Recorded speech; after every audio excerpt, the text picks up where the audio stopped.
بلا شبہ ہو رہا ہوگا، لیکن جو کچھ نگاہوں کے سامنے ہوتا ہے ہم اسے حقیقت کا نام ہی دیتے ہیں۔ آج تک تم ہماری ضیافت کرتے رہے ہو اور تم انتہائی مشکل حالات میں بھی اس بات کی پرواہ نہیں کی کہ تمہارے پاس کیا موجود ہے۔ اب کچھ وقت ہمارے مہمان رہو۔ میں نے آنکھیں بند کر کے زور سے گردن جھٹکی اور پھر ایک صوفے کی جانب بڑھ گیا۔ میرے ذہن میں چنگاریاں سی پھوٹ رہی تھی۔ اس کا مطلب ہے کہ میں اسٹیفن براکوڈا کی راہ پر لگ چکا ہوں۔ یہاں اس ویرانے میں اس قسم کا طلسماتی انتظام یقیناً عام لوگوں کا نہیں ہو سکتا تھا۔ ڈریگی اور ایلٹ وہاں سے چلے گئے اور تھوڑی دیر کے بعد میں نے لینڈ روور کا انجن سٹارٹ ہونے کی آواز سنی۔ میں بھی اختیار اپنی جگہ سے اٹھ کھڑا ہوا تھا، لیکن پھر بیٹھ جانا ہی مناسب سمجھا، کیونکہ وہ لوگ مجھے اس جگہ چھوڑ کر فرار نہیں ہو سکتے تھے، کیونکہ یہ ان کا ایک اہم ٹھکانہ تھا۔ میں نے حال کا پوری طرح سے جائزہ لیا۔ کتنی محنت سے بنایا گیا ہوگا، معمولی بات نہیں تھی۔ باہر سے اس ٹیلے کو بالکل اس کی اصلی شکل میں رہنے دیا گیا تھا، اور یہاں سے گزرنے والوں میں سے کوئی سوچ بھی نہیں سکتا تھا کہ یہ ٹیلا کوئی انسانی رہائش گاہ ہے۔ انجن بند ہو گیا۔ پتہ نہیں انہوں نے لینڈ روور کیوں سٹارٹ کی تھی۔ تھوڑی دیر کے بعد وہ میرے پاس واپس آ گئے۔ اب تم بہترین قسم کا کھانا تیار کرو ڈریگی، ایلٹ نے کہا۔ اوکے، ڈریگی نے جواب دیا اور ایک بار پھر اسی دروازے سے باہر نکل گئی۔ ایلٹ نے اندرونی حصے میں کچھ ٹٹولا اور چوڑی دیوار اپنی جگہ سے آگے بڑھی، اور پھر تھوڑی سی جگہ کھلی رہ گئی جس سے ایک آدمی اندر داخل ہو سکے۔ یہاں جنریٹر بھی موجود ہے جسے سٹارٹ کر کے ہم اندر روشنی کر سکتے ہیں، لیکن یہ اسی وقت ممکن ہے جب ہم یہ دیوار مکمل طور پر بند کر دیں۔ دیوار بند ہونے کے بعد جنریٹر کی آواز باہر نہیں جائے گی، لیکن اگر کھلی ہو تو پھر جنگل کا یہ سناٹا اس آواز کو اصل سے کئی گنا بڑھا کر فضا میں منتشر کر دے گا۔ مگر ایلٹ، یہ سب ہاں میرے دوست، آہستہ آہستہ تمہیں سب کچھ معلوم ہو جائے گا۔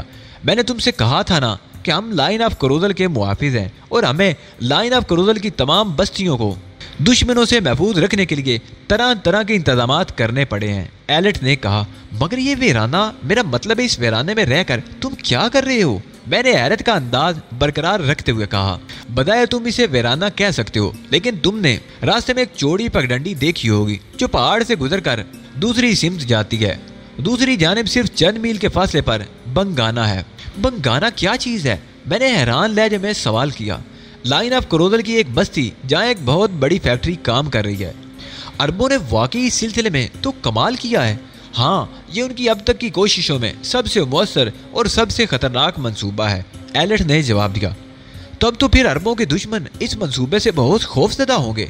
میں نہیں جانتا، لیکن ان کارروائیوں سے یہی اندازہ ہوتا ہے کہ وہ اس منصوبے کو سخت تشویش کی نگاہ سے دیکھ رہے ہیں۔ میں اس سلسلے میں زیادہ رائے دہی نہیں کر سکوں گا مسٹر ایلٹ، کیونکہ یہ میرا شعبہ نہیں، لیکن تم نے مجھے جن حیرتوں سے دوچار کیا ہے، میرا خیال ہے صحرائے اعظم کے عجائبات بھی اتنی زبردست حیثیت نہیں رکھتے۔ ایلٹ ہنسنے لگا تھا۔ میں نے چونک کر پوچھا، یہ ڈریگی کہاں گئی؟ اس ٹیلے کے مختلف حصے ہیں، یہ جگہ صرف ایک پورشن کہی جا سکتی ہے۔ تمہاری لینڈ روور میں نے ایک گیراج میں محفوظ کر دیا ہے۔ گیراج؟ میں نے تعجب سے کہا۔ ہاں، یہاں گیراج بھی ہے، کچن بھی ہے جس کا اس حصے سے کوئی تعلق نہیں ہے، ایلٹ بولا۔ میں نے آنکھیں بند کر کے صوفے کی پشت سے گردن ٹکا دی، جیسے بہت زیادہ حیرت کا شکار ہو گیا ہوں۔ چند لمحے بعد ایلٹ نے لکڑی کی ایک الماری سے چھوٹا سا کیس ریکارڈر نکالا اور اس پر ایک عمدہ سا نغمہ لگا دیا۔ مدھم سوروں میں مغربی موسیقی گونجنے لگی اور ایلٹ ایک صوفے پر نیم دراز ہو گیا۔ پھر اس نے جیسے خود سے کہا، واقعی بڑے عجیب و غریب مراحل سے گزرنا پڑا ہے، مجھے یہاں تک پہنچ جانے کا یقین نہیں تھا۔ پھر وہ چونک کر میری صورت دیکھنے لگا، پھر آہستہ سے بولا، اور میں بلا شبہ تمہیں اس سلسلے میں اپنا مددگار کہہ سکتا ہوں۔ میں نے کوئی جواب نہیں دیا اور خاموشی سے موسیقی کی لہروں میں کھویا رہا۔ زیادہ دیر نہیں گزری تھی کہ غار کے ایک حصے میں ہلکی سی سرسراہٹ ہوئی اور پھر ایک مدھم سی آواز کے ساتھ ایک چھوٹا سا دروازہ نمودار ہو گیا۔ دروازے سے ڈریگی ایک ٹرالی دھکیلتی ہوئی اندر داخل ہوئی۔ پھر اس نے ٹرالی ہمارے سامنے لا کر روک دی۔ میں متعجب انداز میں اس نمودار ہو جانے والے دروازے کو دیکھ رہا تھا۔ ٹرالی پر بہترین قسم کے پنیر سے بنے ہوئے سینڈوچ، عمدہ قسم کی کافی، بسکٹ اور ایسی دوسری چیزیں رکھی ہوئی تھی۔ اب تم لوگ مجھے جادوگر محسوس ہونے لگے ہو، میں نے ہنستے ہوئے کہا۔ ڈریگی نے ایلٹ کی طرف رخ کرتے ہوئے کہا، ایلٹ دروازہ بند کر دو، باہر اب ہمارا کوئی نشان موجود نہیں ہے۔ اوکے ڈریگی، ایلٹ نے کہا اور ایک بار پھر اٹھ کر دیوار کے قریب پہنچ گیا۔